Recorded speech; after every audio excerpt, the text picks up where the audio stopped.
para mais uma reunião nesse centro que temos, pelo menos temos a vontade de sermos consoladores de tantos que necessitam. O Consolador está procurando fazer essa parte, consolar a todos aqueles que a nossa porta bate. Então, para iniciarmos a reunião da noite de hoje, eu vou pedir a Giovana para ler um trecho do livro Caminho, Verdade e Vida, ditado pelo Espírito Emmanuel, e é uma psicografia de Chico. Boa noite a todos.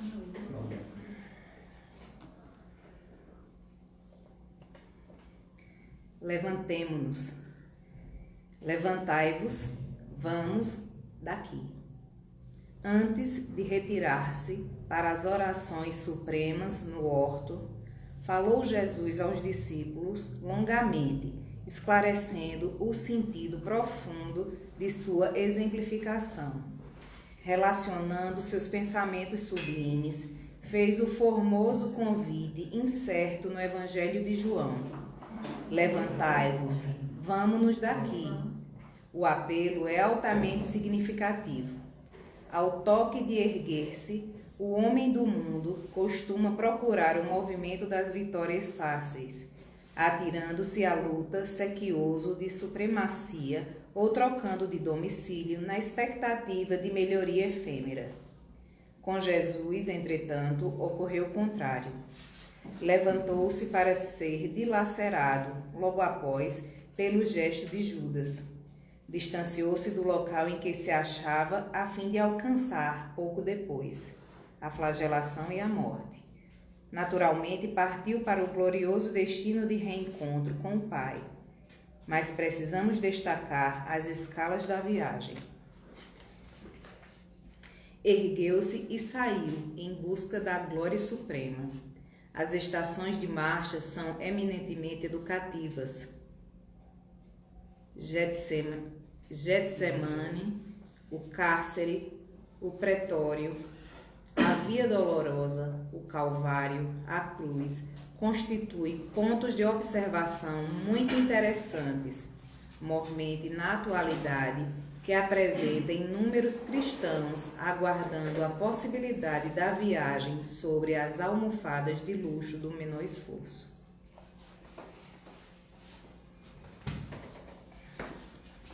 Convido Socorro para fazer a nossa prece inicial.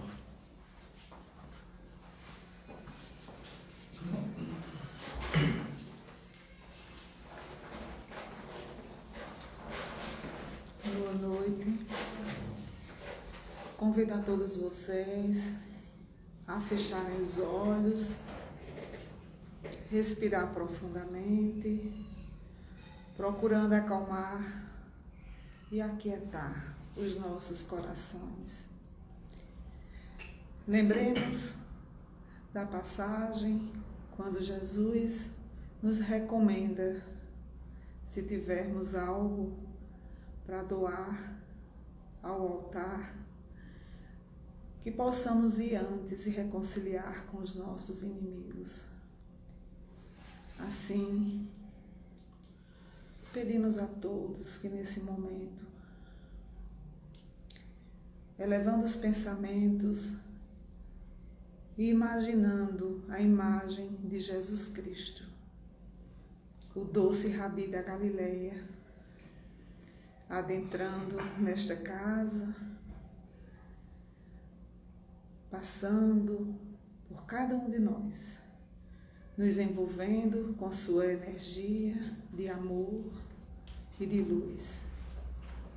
Vamos rogar ao Mestre Divino bênçãos para as nossas famílias, para o nosso planeta, para esta casa, para todos os trabalhadores da sua seara.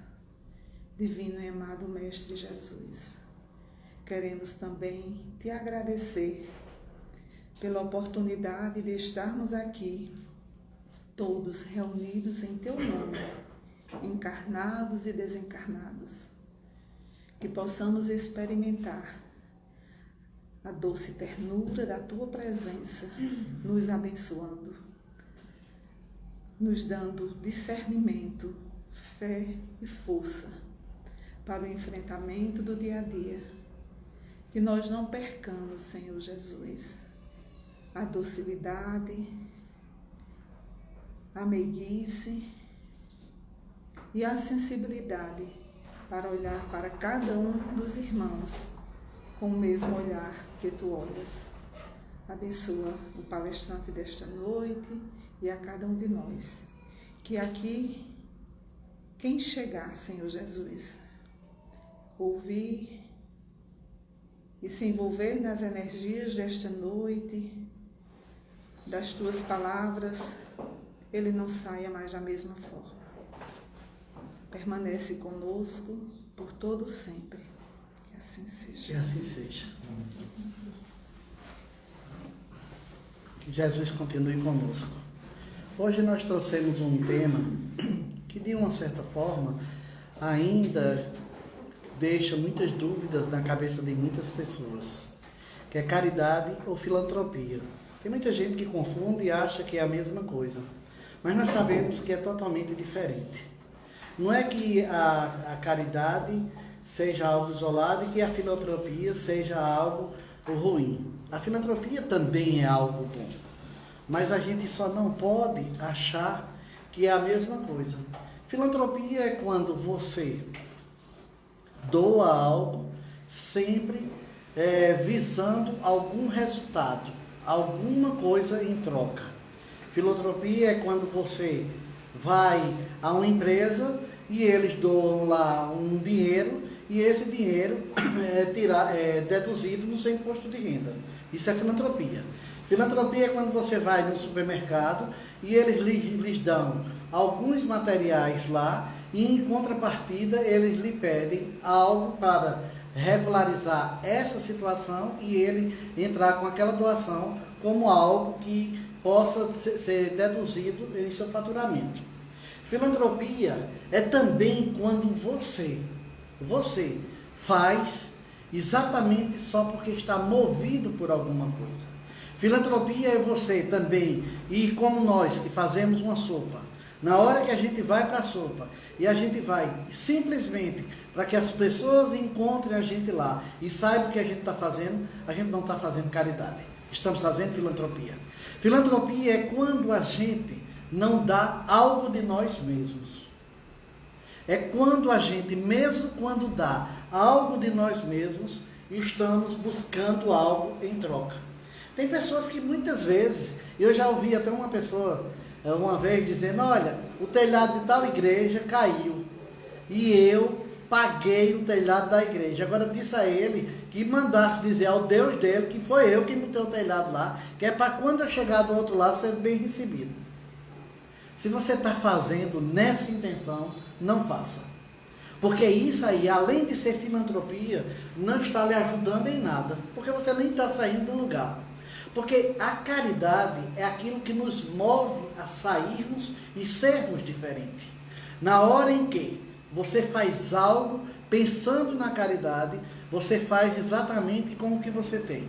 E a gente vê essa passagem muito bem expressa lá no Evangelho segundo o Espiritismo, que é o óbolo da viúva. E na Bíblia temos isso. Quando Jesus foi perguntado quem teria dado mais, se era aquela viúva ou aquele rico que tinha dado tanto, Jesus disse que quem deu mais foi ela, que ela deu o que tinha. E quantos de nós estamos dando do que temos e sem esperarmos nada em troca? Porque também tem uma coisa, se tivermos pensando que estamos preparando uma sopa, doando às pessoas para conseguir um terreno lá no mundo espiritual, lá em nosso lar, construir uma casa lá de frente para a melhor paisagem, nós não estamos fazendo nada. Porque se a gente estiver fazendo nessa intenção, o máximo que a gente vai conseguir é um lugar lá no hospital para os dementes psicológicos, para aquelas pessoas, os loucos espiritualmente falando. E lá nós sabemos que tem um hospital psiquiatra. Então, a gente não quer ir para esse lugar. Então, se não queremos ir para lá, temos que procurar saber o que é que nós queremos da nossa vida. Eu estou realmente trabalhando numa obra de assistência social dentro não só de uma casa espírita, onde quer que eu esteja. Eu estou trabalhando apenas para dizer, não, eu estou fazendo alguma coisa e eu estou fazendo, eu não gosto de ser pobre, eu não gosto de pobre, eu não gosto de miseráveis, eu não gosto de pessoas sujas, mas eu estou fazendo porque eu quero fazer minha parte com Deus. Se é nessa intenção, não faça. Se é nessa intenção, não faça. É exatamente isso que eu sempre peço. E eu acredito que eu sou até um pouco repetitivo nessa situação. Eu sempre digo, quando colocar uma concha de sopa no prato de uma pessoa, olhe no olho dessa pessoa. Porque muitas vezes a pessoa não está faminta de alimento, está faminta de atenção. É isso que eu procuro. E por que eu escolhi esse tema hoje, caridade ou filantropia? É porque nós estamos no caminho errado? Não. Nós estamos fazendo, mas eu quero que cada um saiba exatamente o que está fazendo. Eu quero que cada um saiba que quando a gente vai no sábado para preparar o alimento, nós estamos lá preparando o alimento com tudo que há de melhor dentro de nós, que é a boa vontade em querer fazer. Porque às vezes a gente faz algo por obrigação, e isso pode até nos dar uma satisfação momentânea. Mas o que nos dá realmente o prazer é a caridade verdadeira. Aí você diz, existe caridade falsa? Existe. A caridade verdadeira é quando você abraça a causa e você faz por fazer. Você não faz para dar satisfação ao vizinho, você não faz para dar satisfação ao amigo, você não faz para dar satisfação à família, você não faz para dar satisfação à sociedade. Você faz porque você sente a necessidade. A verdadeira caridade é quando você se coloca no lugar do outro, você tem empatia, aí é a verdadeira caridade. E é exatamente isso que a gente quer fazer aqui no Consolador. Nós hoje temos exatamente vários tipos de caridade acontecendo. Por caridade nós temos um lugar cedido a nós. Por caridade nós temos pessoas abraçando a causa e doando algo. E por que eu digo isso? Porque na hora em que eu der uma nota fiscal, porque uma pessoa me deu uma doação, aquela pessoa só estava em busca de deduzir no seu imposto de renda. Eu quero que a pessoa dê a doação, um pão, mas a pessoa dê e nem preste atenção, porque está no Evangelho. Dai com a mão direita que a esquerda não saiba. E não é para a gente esconder a mão, não. É para que a gente não mostre o nosso outro lado. É para que a gente não mostre o nosso egoísmo. Porque você já pensou? Chega uma pessoa para receber qualquer coisa, ou numa casa espírita, ou sei que lá onde for, e você diz logo, você é um necessitado, fica ali, você vai receber. Não. Diga, meu irmão, como é que você está? É isso que a gente tem que fazer. E a gente vê, eu digo isso porque eu passei por outras casas, e quantas vezes eu não vi pessoas dizendo, aquele ali está precisando de uma feira, o centro tem que dar a feira a ele. Eu digo, por que você não dá do seu bolso? Você não já prestou atenção e você não já percebeu a necessidade dele? Então, se você percebeu, você já é responsável pela necessidade dele também. Porque é muito fácil eu chegar e passar a sacolinha e pedir a todo mundo os donativos para fazer a caridade, porque é fácil fazer a caridade com o boné dos outros. O difícil é eu botar a mão no meu bolso e fazer a caridade com ele. Esse é que é o difícil. E é isso que a gente tem que aprender. É esse desprendimento que a gente tem que ter. Porque, olha, quando a gente pensa, eu já vi muita gente falando de caridade de formas até absurdas, eu posso dizer. Diz, não, eu vou tantas vezes lá no centro espírita, eu vou tantas vezes lá em tal comunidade, eu estou fazendo a minha parte. Perdeu tudo aí quando disse estou fazendo a minha parte.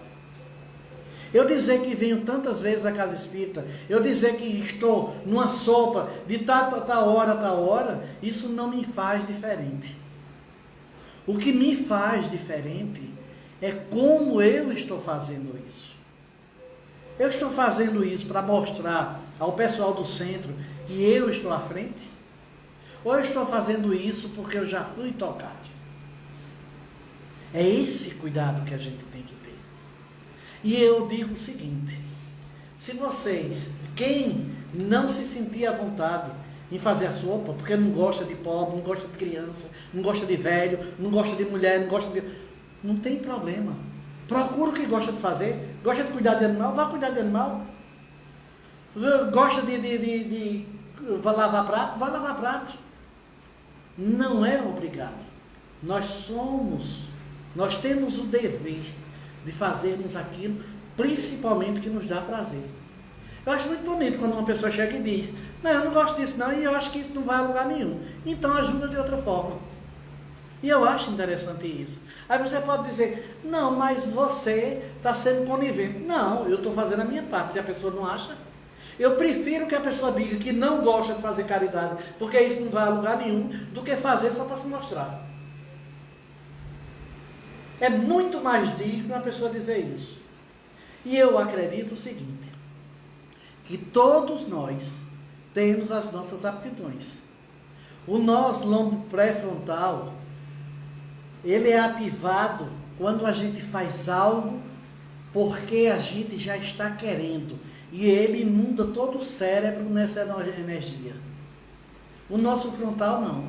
Faz o que a gente quer fazer da boa vizinhança. O frontal só nos diz para a gente ter uma boa relação, viver o dia de hoje, sermos coerentes com as decisões, mas o nosso pré-frontal não. Vai mais adiante. E no livro de André Luiz, eu vou dizer aqui no final, ele está lá escrito, lá no finalzinho, eu digo, mundo maior. Eu me lembrei, o alemão até que me deu uma folga agora.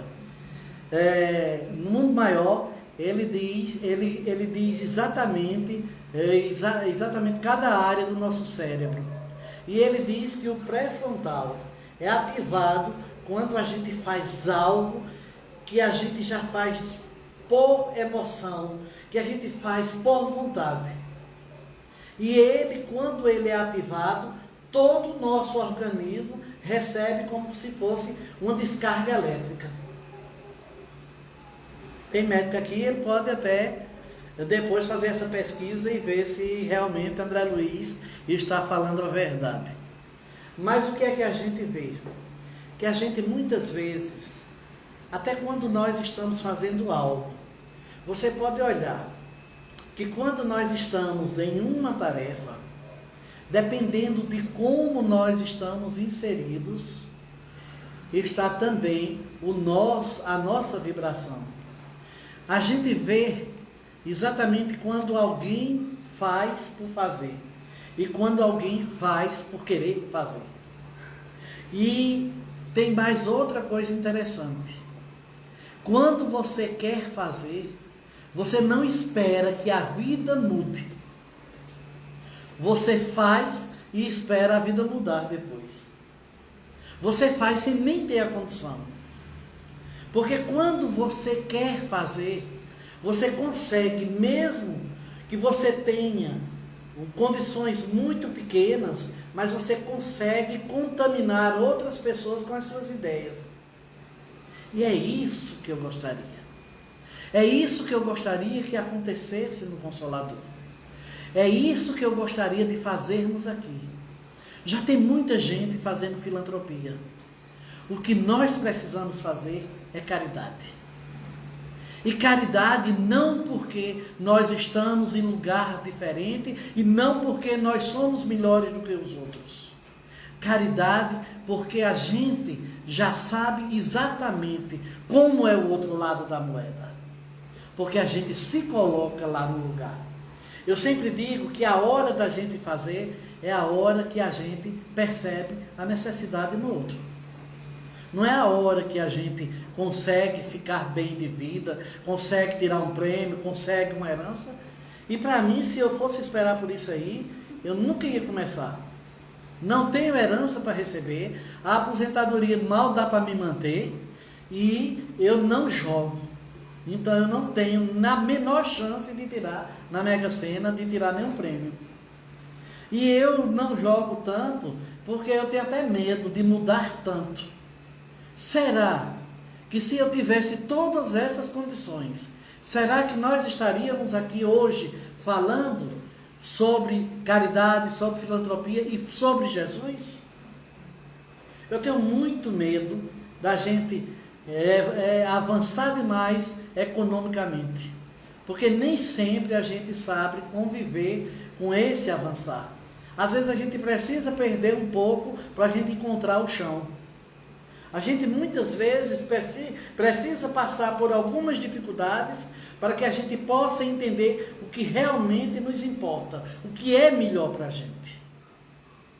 E quando eu digo isso, às vezes você pode até dizer, não, mas César está dizendo isso porque ele já está numa certa situação, está aposentado. Não, não é isso. Eu nunca tive uma vida folgada materialmente falando. Mas acontece o seguinte, a gente tem que ter a disposição para trabalhar. Porque se a gente tiver a disposição, a gente vai conseguir os caminhos para chegarmos àquele trabalho. Então a gente tem que entender que quando a gente faz qualquer troca, não é caridade, é filantropia. Quando a gente faz caridade, a gente não faz troca, a gente não está tirando nenhum proveito. Aí você diz, então, fazer filantropia não é uma coisa boa. É, se é o que você pode fazer, faça. Agora, filantropia você faz em qualquer local. Você faz filantropia como terceiro setor, você faz filantropia como ONG, você faz filantropia como associação. Agora, como centro espírita, você faz caridade. Ou você faz caridade, ou você tira o nome centro espírita. Por que, meus irmãos, eu estou falando sobre isso? Porque de vez em quando a gente tem algumas propostas.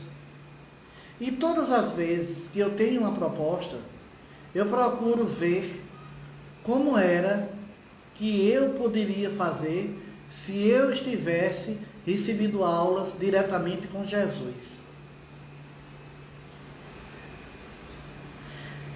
Tem um livro que nesse momento eu não lembro, mas que Jesus, ele tinha os marqueteiros da época dele, e ele tinha uns marqueteiros muito bons, que eram aqueles que iam, antes dele chegar, em determinados locais, para avisar que ele estava chegando. E os marqueteiros faziam esse trabalho muito bem. E era tanto que quando ele chegava, já tinha um público.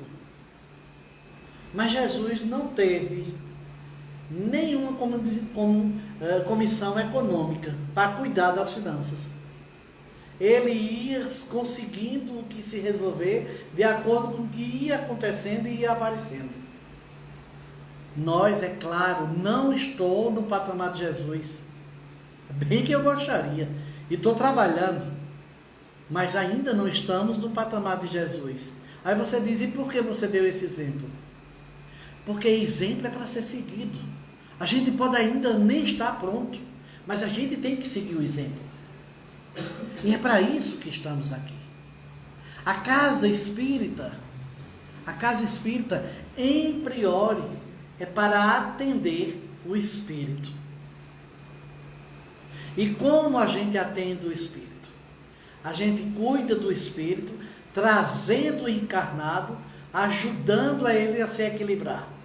E quando ele se equilibra, a gente ajuda ele a trabalhar na caridade para ele continuar equilibrado. É para isso que serve a casa espírita. A casa espírita não serve para mim como amparo para eu amparar a minha família, amparar filho, amparar neto, amparar... Não. A casa espírita serve para mim e para qualquer um que entre nela para ser amparado espiritualmente. Aí você diz, mas se a gente puder fazer algo mais? Aí faz a caridade. O algo mais é a caridade. É o algo mais que a casa espírita pode fazer. E esse algo mais é o mais interessante. Porque às vezes a gente diz, eu sou espírita há 30 anos. Eu sou espírita há 20 anos. Eu sou espírita desde nascença. Será que é? Será? Eu tenho muita dúvida quando uma pessoa diz isso. E eu fico preocupado. Porque se Kardec fosse dizer que só era espírita depois dos 60 anos, a gente nem lia as obras dele, né? Que a gente ia dizer que ele não tinha know-how. E olha as obras que ele deixou aí, que ele catalogou, que não foi da cabeça dele, é claro, mas ele catalogou e deixou aí, e que ainda nos serve de caminhos.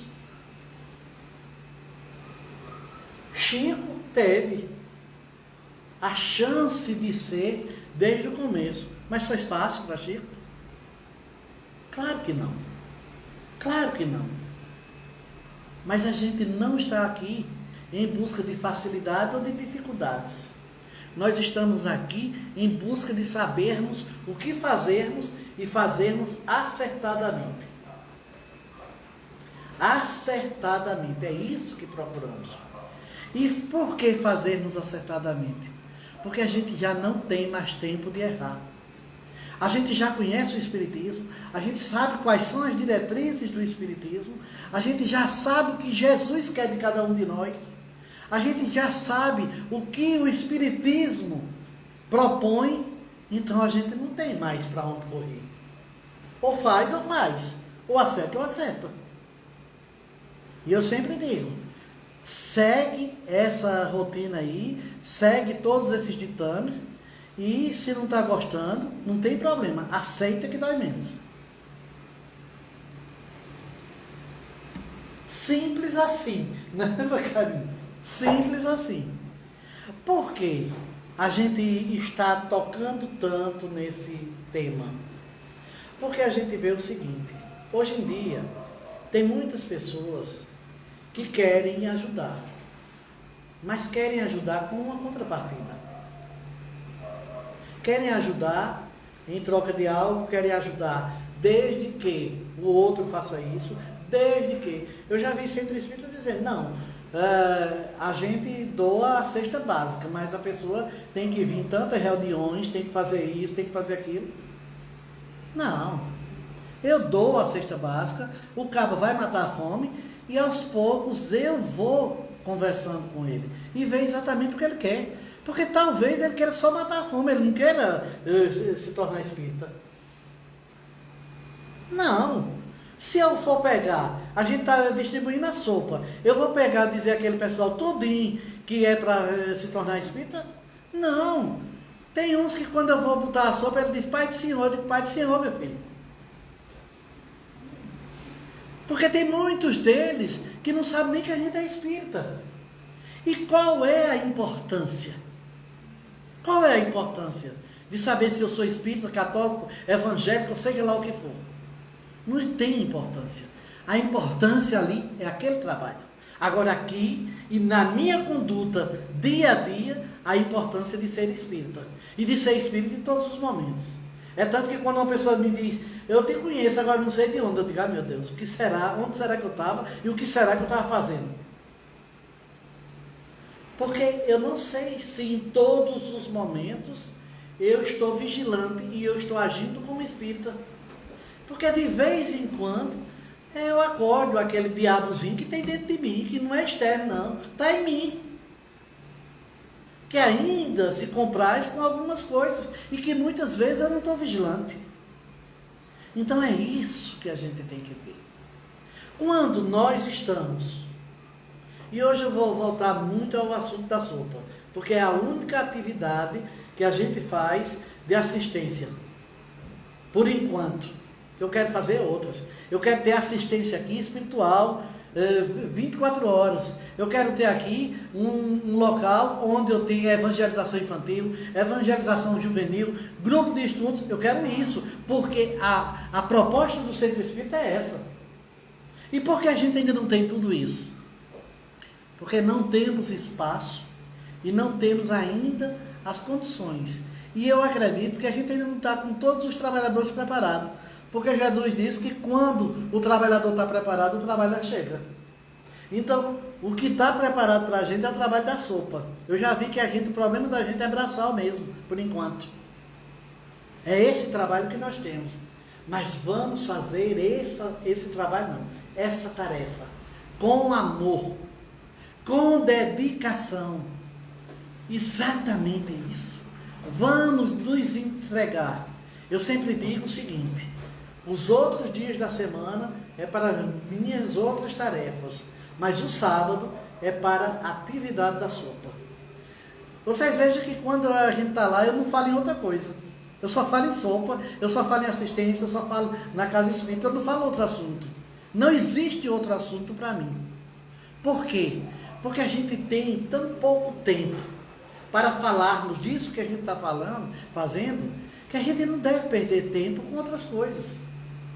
Para minhas atividades sociais, para as outras tarefas, eu tenho os outros dias.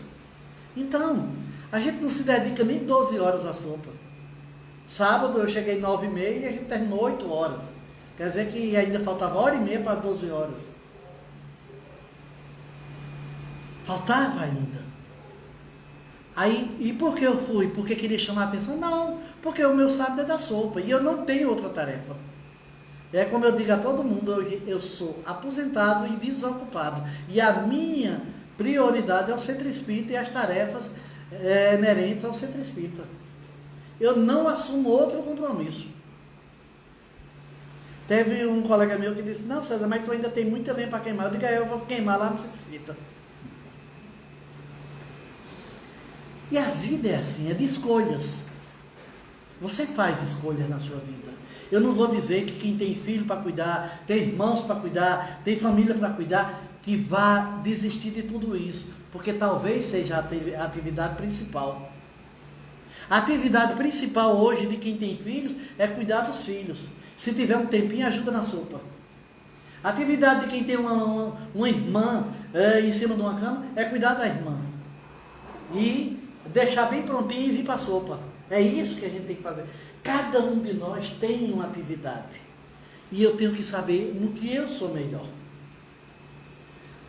E a sopa, ela tem feito algo milagroso. Tem pessoas que não sabiam nem quais eram as verduras antes de cozinhar, né? Só sabia depois de cozinhada porque via ali. E já sabe descascar, já sabe... Já tem gente que sabe isso. Eu mesmo não sabia distinguir as qualidades de pratos. E a gente hoje lá, a gente já está sabendo para que é uns que serve um prato ou outro. Porque fora a sopa, a gente tem umas aulas de etiqueta, né? Às vezes a gente não usa na vida diária, mas a gente tem. Tem, né? Às vezes a gente fica comendo pão com mortadela, mas a gente sabe agora já como comer de garfo e faca. Então, a gente sabe que tem outras atividades. E cada um de nós sabe o que é bom. E é isso que eu estou propondo a vocês hoje. Procure saber no que vocês são bons e atue nisso. Teve uma casa espírita que eu passei e que tinha muita gente que queria participar de tal e tal tarefa. E eu disse, olha, é o seguinte, na casa espírita a gente pode ter muita coisa. Não tem médicos aqui? Olha, tem tanta criança que está vindo aqui e que tem uns probleminhas. Os que são médicos, fica ali perto das crianças, veja quais são os problemas. Que a maioria era verme, né? Mas o médico era mais fácil de diagnosticar e de passar a medicação.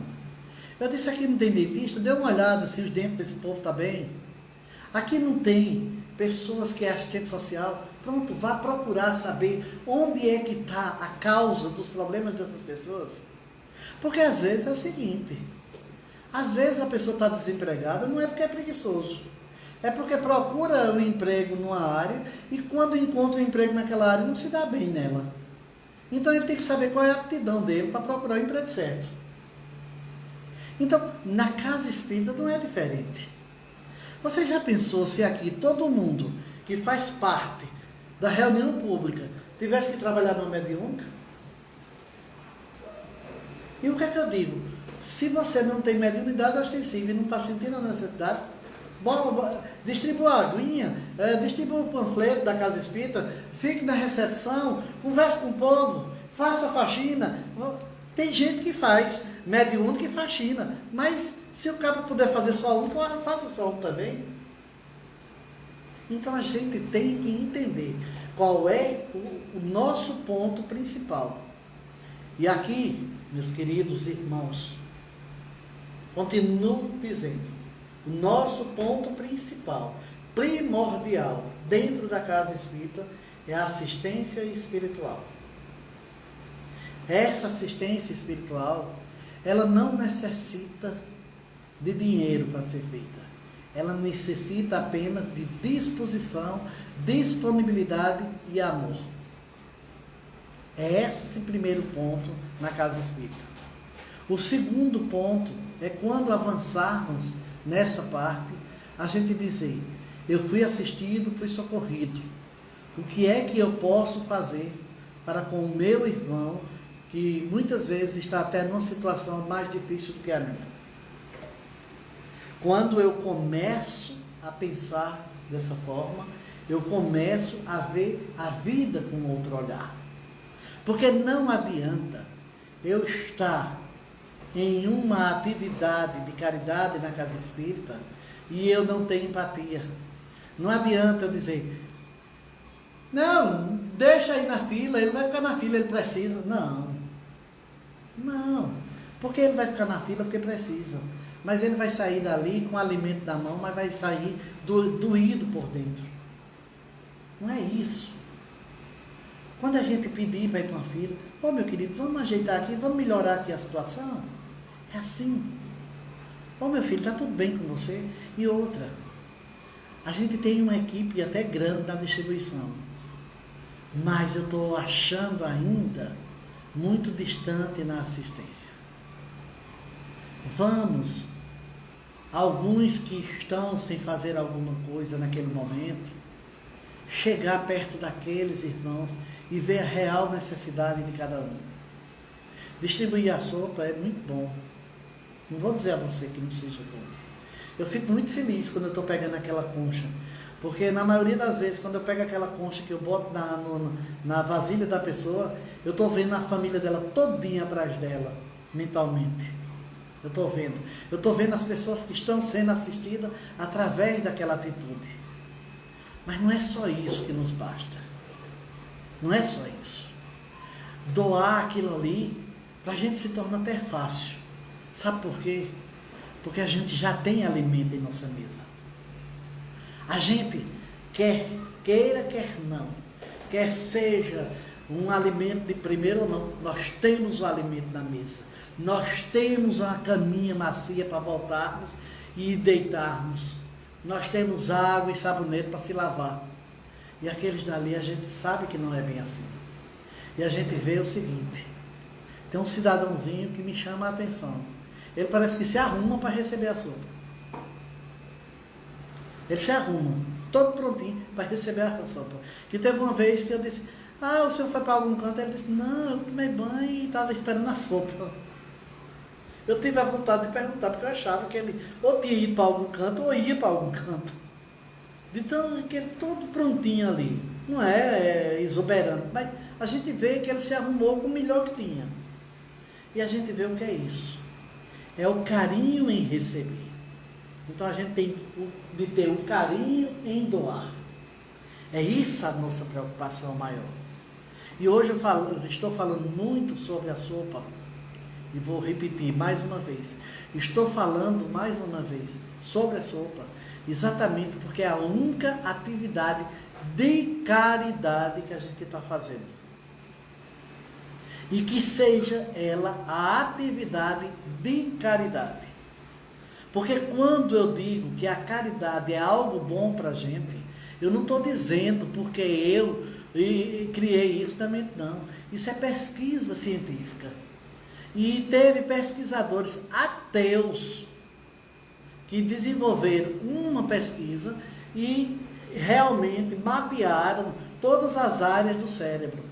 E eles, na área do pré-frontal, que é quando você faz algo por amor e por envolvimento, você termina disseminando tudo isso em todo o seu organismo, é a área quando você faz a caridade. Então, você veja quanto ela é importante. E é importante se fazer por fazer. Não faça porque o vizinho soube que você ia fazer a sopa. Não faça porque o pessoal viu. Até mesmo porque eu prefiro que nem o povo me veja. Porque quando a gente volta da sopa, eu tenho até vergonha da bagunça que a gente faz. Então, eu prefiro que nem as pessoas nos vejam. Então, a gente tem que fazer dessa forma. E fazer algo que a gente já pode fazer. Ou será que a gente não pode fazer?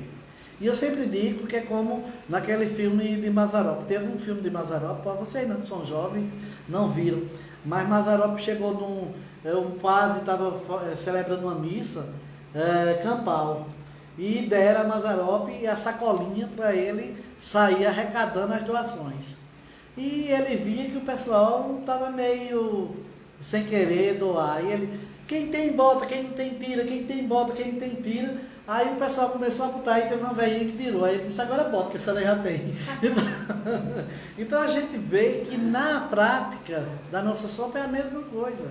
A gente, nem todos de nós, tem toda a condição de ajudar financeiramente todas as semanas. Mas a gente pode ajudar com o trabalho braçal. E eu não estou aqui querendo enfiar a faca no pescoço de cada um, não. Eu só estou querendo o seguinte, que cada um de nós dê o que a gente já pode doar. Jesus não quer que a gente faça sacrifícios exaustivos. Ele quer apenas que a gente doe 100% do que a gente já pode dar. Somente isso. Simples assim, né? 100% do que a gente pode dar. Então, os 100%, teve uma vez que eu dei uma palestra sobre isso, aí uma mulher chegou para mim e disse, e eu sabia qual era o defeito dela, né? Ela disse, não, mas eu não tenho nada para dar. Eu disse, tem. A senhora gosta muito de ficar conversando com as vizinhas, falando da vida alheia. Aí a senhora faz o seguinte, a senhora não fala o dia todo? Passa uma hora sem falar. Então, a gente muitas vezes, a gente sabe o que a gente pode doar. Cada um de nós pode doar alguma coisa. Ninguém é tão pobre que não tenha nada para servir, como também não é rico que não necessite de algo. Então todos nós estamos em um posicionamento em que a gente pode servir e ser servido. A vida é uma via de mão dupla. É uma via de mão dupla. E se a gente não segue essa regra, a gente não pode seguir o Espiritismo. Olha, você veja que manipularam a Bíblia, tiraram fora da igreja, fora disso, fora daquilo, não há salvação. Mas a gente sabe que o termo principal é fora da caridade não há salvação. E fora da caridade não há salvação não é porque a gente fazendo caridade, a gente vai se salvar e vai para o céu, não. É porque a gente fazendo a caridade, a gente está se salvando da nossa ignorância, do nosso egoísmo, do nosso apego, da nossa avareza. Porque tem gente que diz, não, eu não sou avarento não. Eu junto porque eu não quero que meu filho passe necessidade. Não, é porque é avarento mesmo. Não, eu faço isso porque eu não vou pagar para fazer se eu sei fazer. Não, se você tem o dinheiro, paga porque você está ajudando outra pessoa. Não paga porque é avarento, porque quer juntar cada vez mais. Não existe isso. Então a gente tem que ter um cuidado de como estamos fazendo a leitura das coisas. É exatamente por isso que o povo faz filantropia e acha que é caridade. Às vezes a pessoa é avarenta e acha que é amor, que é zelo pelas coisas. Não. Zelo é você saber que você tem e que você já sabe dividir com o outro. Isso é zelo para com o outro. Isso é amor para com o outro. E eu sempre digo o seguinte, se você tem condições de pagar uma tarefa a uma pessoa, paga. E vai ganhar dinheiro de outra forma. Teve uma época que eu trabalhava numa fábrica e eu gerenciava lá o setor administrativo e outros quais. E vieram, aí disseram, olha César, será que dá para tu fazer isso? Eu digo, não, dá não. A minha hora que vocês pagam aqui é muito cara. E eu tenho que usar a minha hora administrando. Isso aí, você pode pegar uma pessoa salariada e botar para fazer. Você está dando uma oportunidade a outra pessoa e não está gastando a minha hora cara com um serviço desse. Não era porque eu me sentia, não. Não é isso. É porque às vezes a gente acha que a gente fazendo aquele trabalho, a gente está se valorizando. Não. A gente fazendo aquele trabalho, a gente está tirando a oportunidade de outra pessoa. E a gente tem que entender isso. E isso é caridade. Na hora que você se coloca e pensa em outra pessoa desenvolvendo uma atividade para ganhar o seu sustento, isso é caridade. Então, caridade é quando você faz algo que vai melhorar a vida do outro e você não está esperando nada em troca. Caridade é isso. E se a gente fizer dessa forma, aí a gente vai seguir exatamente a proposta de Deus. É a proposta de Jesus. É como quando teve diz que Irmã Dulce, eu acho que a maioria daqui conhece, sabe da história, disse que estava no hospital, trabalhando no hospital, e chegaram, disseram, irmã, tem esse cidadão aqui, mas o médico não quis atender ele não. A irmã disse, por que, minha filha? Aí disse, porque ele está muito sujo, ele está fedendo demais, e o médico disse que não ia atender ele não. Aí mandou foi lá no médico, aí todo mundo pensou que a irmã Dulce ia dar um chega no médico, né? Ela chegou lá, disse, meu filho, você tem um horário para mim? Ele disse, tem, irmã, pode entrar. Ela disse, não, eu não quero agora não, daqui a pouco, eu vou me aprontar e venho daqui a pouco, tá certo? Aí ela foi lá dentro, deu o banho naquele cidadão que estava fedendo, trocou de roupa dele, trouxe ele. Aí disse, doutor, eu vim para fazer a consulta. Ele, pode entrar. Ele disse, não, mas é esse aqui que vai fazer no meu lugar. Aí o médico olhou para o cidadão e disse, mas irmã Dulce, ele estava fedendo e ele está assim agora. Jamais, eu não fazia isso que a senhora fez por dinheiro nenhum. Ela disse, eu também não. Porque tem coisas que você não faz por dinheiro. Tem coisas que você faz por amor. Tem coisas que você faz porque o outro necessita e você está na condição de fazer. É muito diferente de você fazer por dinheiro. Uma pessoa que faz por dinheiro, limpa a fossa, cuida de idoso, Mas será que todas essas pessoas que estão cuidando de idosos, que estão nas enfermarias, como enfermeira, como a atendente e tudo, será que todas elas estão fazendo ali por amor ou estão fazendo pelo salário?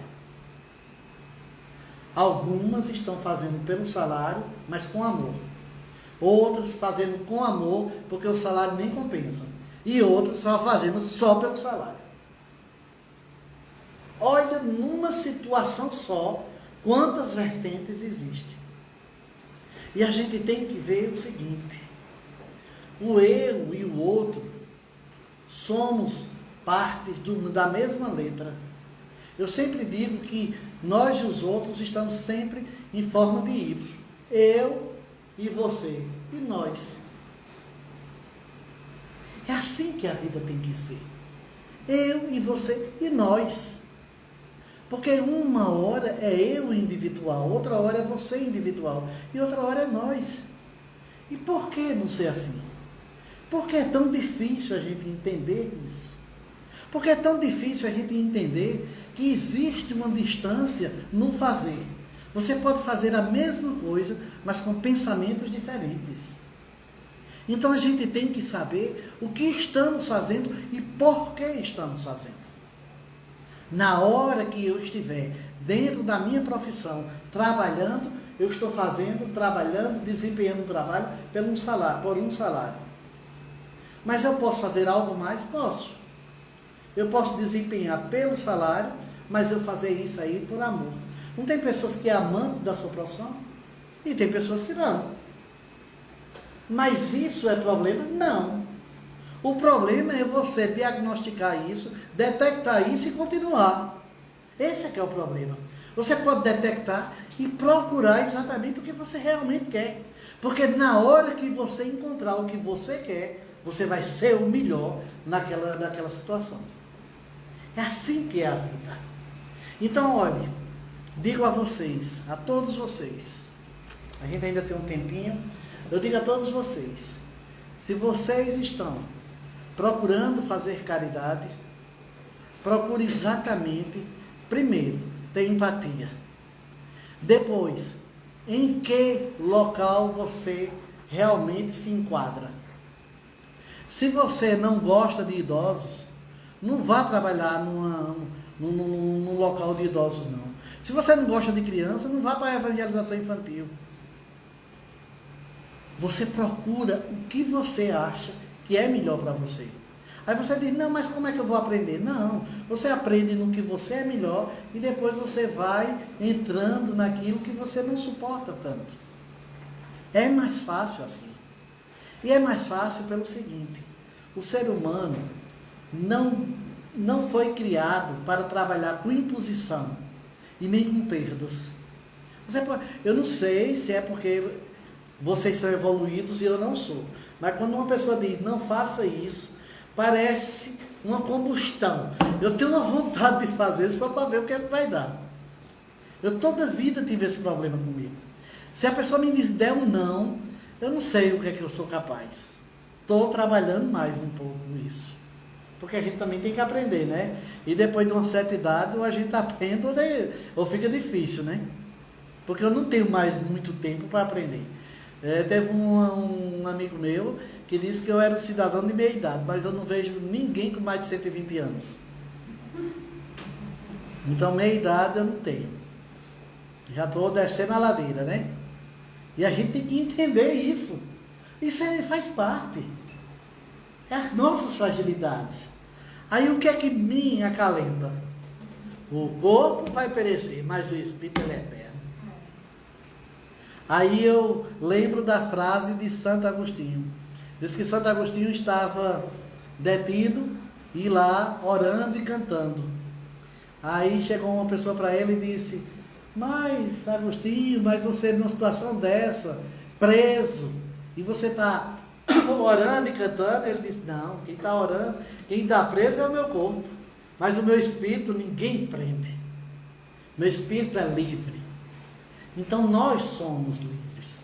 Nós somos livres para plantarmos o que quisermos, mas somos escravos do que plantamos. A gente colhe exatamente o que a gente plantou.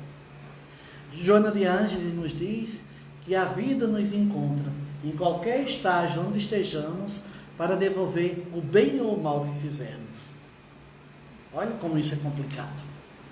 E é em qualquer lugar, quer dizer que não é só aqui na Terra, não. É no mundo espiritual também. Que é tanto que quando a gente chega lá tendo feito alguma coisa errada, dependendo do que a gente fez, a gente é chamado por aquilo. André Luiz, quando chegou no mundo espiritual, ele não suicidou-se, ele apenas se alimentava mal e tinha alguns vícios, e ele foi chamado de suicida. Então, no mundo espiritual, também nos persegue o que a gente fez aqui. Então, a gente tem que ter esse cuidado. E como dicas, eu gostaria que dicas para que vocês soubessem o que é realmente a caridade. O que é caridade? Caridade não tem preço, não tem julgamento, não tem exigência. A caridade, ela é feita de forma impessoal, é você, entre você e Deus. A filantropia é impessoal, não é você e Deus. Você faz a filantropia por fazer. A caridade é pessoal, é uma decisão sua. E a caridade é entre você e Deus. E quando você faz essa caridade com devotamento, com amor, você se aproxima cada vez mais da divindade. É a única forma que temos de nos aproximarmos da divindade. É quando oramos com fé e com certeza daquilo que estamos pedindo, quando estamos orando com essa convicção e quando estamos praticando a caridade. São as duas formas que a gente se aproxima da divindade. Aí você diz: e a pessoa que que é ateu, que não ora? Mas será que essa pessoa não faz o bem? Porque quando a gente chega no mundo espiritual, não pergunta qual foi a religião que a gente professou aqui, não. Graças a Deus. Graças a Deus, porque a gente ia ficar até tímido, porque a gente chegando no mundo espiritual, talvez a gente nem encontrasse as nossas gangues lá, porque espíritas tem muito pouco na Terra. A gente detém 2% da população, é muito pouco, a gente talvez nem se encontrasse, então é muito bom não perguntar qual é a religião. Porque já pensou a vergonha que a gente tinha? A gente aqui ainda tem vergonha? Quantas pessoas chegam e perguntam qual é a sua religião e você tem a coragem de dizer: eu sou espírita? Quando pergunta um evangélico, ele diz: evangélico, graças a Deus. Quando pergunta um católico, apostólico, romano, diz nome, sobrenome, tudo da religião. Quando pergunta espírita, ao espírita, diz: eu sou simpatizante espírita. Eu estou tentando ser espírita. O quê? Tentando ser. A gente nem escuta direito. Não é verdade? Como é? Tentando ser espírita. Não, eu sou espírita, ainda com imperfeição, com muita coisa para trabalhar, mas sou espírita, estou na casa espírita, estou tentando me melhorar.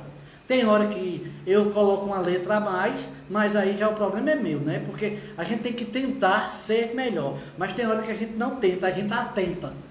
Então, às vezes a gente tem esse problema com a letra, né? Mas estou tentando ser melhor. Estou tentando exatamente ser espírita e me envolver nisso. E quando uma pessoa pergunta quanto tempo eu estou, eu não gosto de dizer. Porque quando eu cheguei aqui, eu era um, hoje eu sou outro. Talvez eu seja espírita de um dia. Porque hoje é o meu melhor dia como espírita. Então talvez, hoje, a partir de hoje eu sou espírita. E o que é que tem a ver com isso? Não importa o tempo. Importa quando eu deixei o Espiritismo habitar em mim e eu comecei a contaminar os outros com essa proposta maravilhosa que é o Espiritismo. O Espiritismo que nos redime, que nos mostra exatamente onde devemos chegar. Paz e luz para